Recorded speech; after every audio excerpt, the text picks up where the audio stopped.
how to delete TikTok messages from both sides. So if you want to delete your TikTok messages from both sides, then first open up your TikTok application.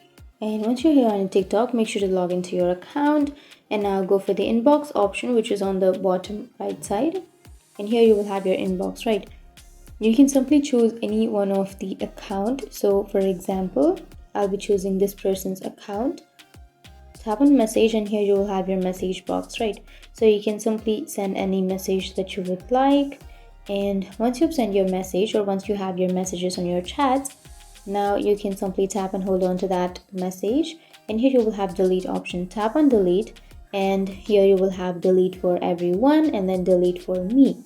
So if you want to delete this TikTok message from both sides, then tap on delete for everyone, and that message has been deleted from both sides. So the messages can be deleted within 3 minutes after sending, because after the 3 minutes you won't be able to delete it from everyone or from the both sides.